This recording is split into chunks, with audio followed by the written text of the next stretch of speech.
listening to the Digitally Irresistible podcast, where we cover the optimization of digital technologies and irresistible people. Brought to you by iCore.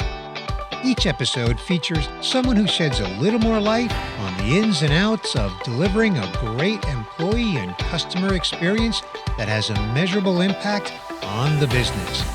And now, here's today's guest. Hey there, welcome to another episode of the Digitally Irresistible podcast. I'm your host, Bernie Borges. Today's guest is Laura Putnam. Welcome, Laura. So good to be here, Bernie. Thank you for having me. It's great to have you, Laura. Laura, you are the CEO and founder of Motion Infusion, a San Francisco-based well-being provider. Your company is merging evidence-based methodologies from the field of wellness with best practices from the field of learning and development, and delivering creative solutions to address engagement, behavior change, human performance, and building healthier, happier, and more innovative organizations. Your book, Workplace Wellness That Works, has been featured by media outlets including MSNBC, Forbes, the New York Times, U.S. News and World Report, Entrepreneur, Business Insider, and NPR. Laura, you're a frequent keynote speaker, and you have worked with a range of organizations from Fortune 500s to government agencies and academic institutes to nonprofits. On this episode, Laura, I'm excited to discuss with you the impact on employees in an organization when they are in motion. But first, Laura, let's begin with your backstory. Tell us your backstory. How did you get to where you are today? Well, I like to call myself a former competitive gymnast, former professional dancer, former public policy worker, former international community organizer, former public school teacher turned movement builder in the world of health and well-being. And in particular, my work has really centered around leveraging every workplace to promote better health and well-being for our nation and even our world. Fantastic. I love the way you frame that up. I love how every one of those chapters in your background and your career really led you to where you are today. So let's get into it. You talk about organizations being in motion. What does it mean for an organization to be in motion? Well, I tell everyone that our mission at Motion Infusion is to get individuals, teams, and organizations in motion, literally, as in, please don't have a seat. We're all sitting way too much, but also figuratively, as in making change. And that's really the center of well-being, is really what I characterize as closing the knowing and doing gap. We all know what we need to do to improve our health and well-being, just starting with the basics: eat healthy, get active, don't smoke. And yet less than 3% of Americans do those three simple things. So the question becomes, how do we close that knowing and doing gap? And there is an opportunity to leverage every workplace to promote better health and well-being. Now, the problem is that what we have learned the hard way is that, unlike the field of dreams, if you build it as in a workplace wellness program, they, as in the people that you are trying to reach, they will not necessarily come. And so when I talk about getting organizations actually in motion, it's around, how do we take this really good idea, which is leveraging the workplace to promote better health and well-being, and actually get it to work, where people actually participate in the programs that are offered, and they are actually healthier and a little bit closer to their best selves because of those programs. Hmm. I love your point about closing that knowing and doing gap. That really frames it up for me. Thank you. Put your contact center in the cloud with iCore. We help brands reimagine their customer journey by deploying digital technology that provides personalization and automation where it matters most, building a scalable customer experience that streamlines every customer touchpoint into a single platform. Smile with iCore. Learn more at iCore.com. Now, Laura, in your book, workplace wellness that works, 10 steps to infuse well-being and vitality into any organization. You break it down into 3 stages. And I have to tell you, I love when things are broken down into 3 stages because it kind of simplifies things. And I want to really unpack each one of these 3 stages. They are start it, build it, and make it last. So let's unpack each one of those, starting with the first one, start it. Well, the first key piece is to really shift our mindset from that of being an expert to being an agent of change. Because the truth of the matter is that people don't get excited about yet another program, but they do get excited about feeling like that they are part of something bigger, that they're part of a movement. So how do you actually change the fabric of the organization to move beyond people feeling like that they're just part of another program or another company initiative to really feeling like they are a part of something bigger. So this also involves really tapping into what matters most for people. People want to imagine what's possible. They want to think about what does their best self look like and how can they move closer to that, and rather than trying to frighten people into making change, which is what I see over and over again in these wellness programs, which is they measure what's wrong with people and then they expect them to get excited afterwards. And instead, how can we help people to start with what's right? And then perhaps what's most important in this initial step is that we take an honest look at the organization and start to look at the culture itself, not the programs, but the actual culture. And is it one in which people are actually healthier, more enabled to become their best selves just because of the way business gets done? That's great. So it's really about it's getting the program off the ground, but getting them excited about it so that they feel like there's a reason for them to actually embrace the program. So that's the first phase, start it. You characterize the second phase as build it. What's that about? So with build it, we start to build on the why. So in that initial step, we're also establishing not only the business case for well-being at work, but also the emotional case so that people feel like that they really want to get engaged on a human level. Now with the build it phase, this is when we're looking for very strategic ways that we can go far wide and deep, if you will.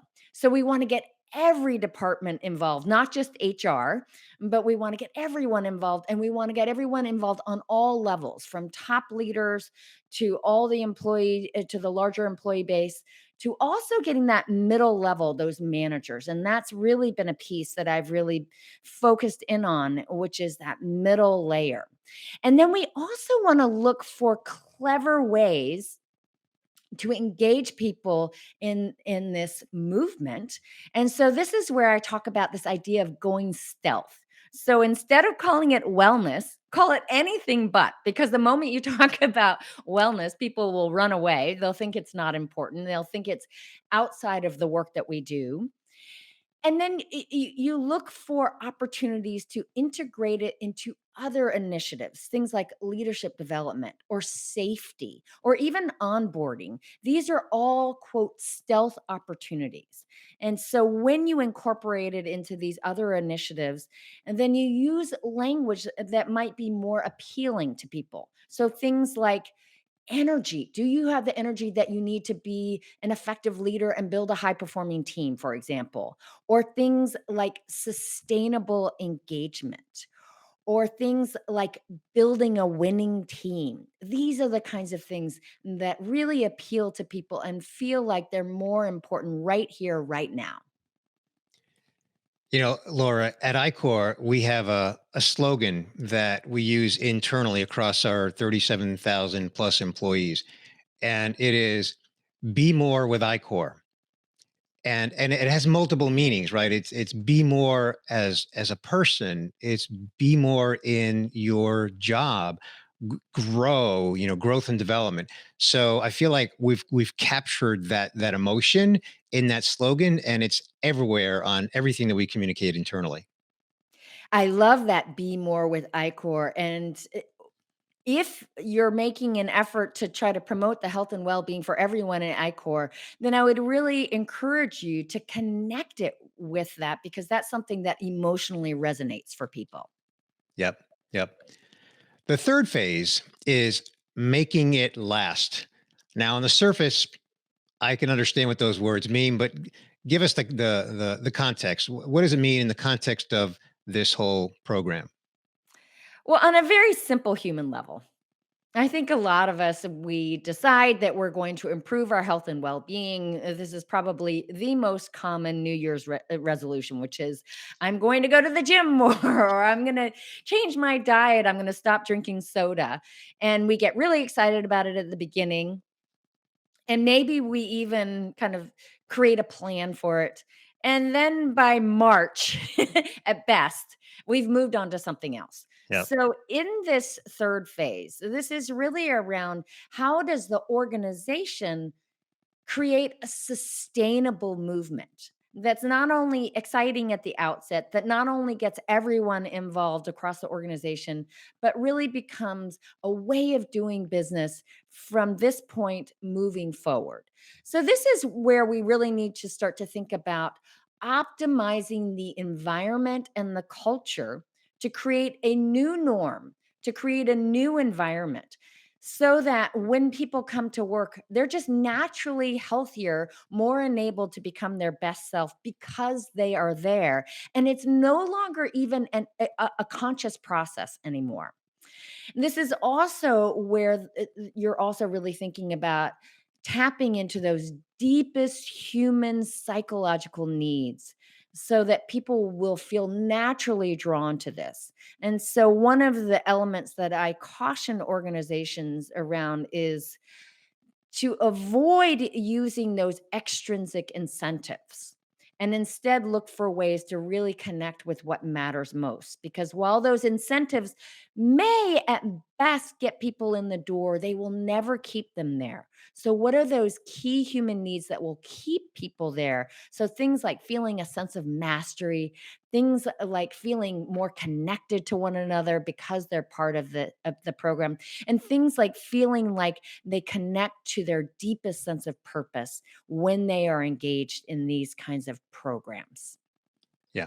Now, Laura, of course, we're being high level here in the context of this podcast. Your book actually outlines within the framework of these three stages, 10 steps to infuse well-being and vitality into any organization. So after that gets implemented and then new employees join the company after that whole program has been implemented, and I'm not sure if program is even a fair characterization, what should it look like for new hires where maybe the again program was implemented 2 years ago and now a new hire comes in Q4 of 2022. Well, I would say very simply, people know something is different when they get there, and they might not quite be able to define it. And I think that this is actually best captured in a story, which is there were two young fish who were swimming, and as they were swimming, they encountered an older fish. The older fish greeted the two younger fish and then and asked, "Morning, boys, how's the water?" And the two younger fish kept swimming. And then a couple minutes later, one of the younger fish turned to the other and asked, "What is water?"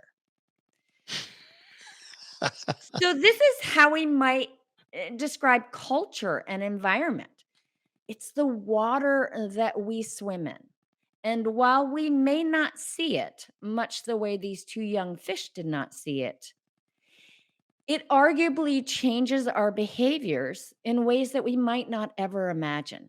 And so while we often characterize ourselves as creatures of habit, and this has really been the longstanding narrative in wellness, I would say that we are, in fact, more creatures of culture and environment. And so those new hires that step in, the water is different, and they simply swim in the water naturally without even being able to necessarily define what's different, but they can feel it. Yeah, that's a great little story. It's a great analogy. I love it. Thank you for sharing that. Well, Laura, before we get to the fun question, where would you like to send our audience to connect with you and just learn more about what you've got going on in your world? Well, I'm very active on LinkedIn, and so I encourage anyone out there to connect with me there. I'm at Laura Putnam. And you can also reach me on either of the two websites. One is the speaking website, lauraputnam.com, or the company website, which is motioninfusion.com. Fantastic. And Laura, our audience knows if you're watching on video that it's scrolling along the bottom of your screen. And if you're just watching or listening rather on audio, just reach over to the show notes, either scroll down or scroll over, and it's all going to be linked up right there. Well, Laura, we now get to our final question, and it's the fun question. And that is where we want to know, when you're not working, what do you like to do for fun? Well, I don't think it's a surprise that I am moving as much as I possibly can. So I like to bring out my inner gymnast as much as possible, whether it's in a yoga class or it's on the ski slopes or it's even just going for a hike in nature. And then for better effect, I always like to do it with others. Fantastic. So being in motion and being in motion with others. It's a great recipe for fun. Can't beat that. Thank you for sharing that. And Laura, thank you for joining me here today on this episode of the podcast. I love this topic, wellness in the workplace, even though you mentioned that, wellness may not be a word that people necessarily get excited about. You opened up our conversation by saying really bridging that gap, closing the gap between knowing and doing what we should be doing for wellness. And of course, it's part of our culture at iCore. I shared with you the "Be More with iCore" slogan, so it's just ingrained in our culture. And so I was just honored to bring you on for this episode and have some conversation with you around this topic and continue great success with your book. Thank you so much for having me, Bernie. Great to be here.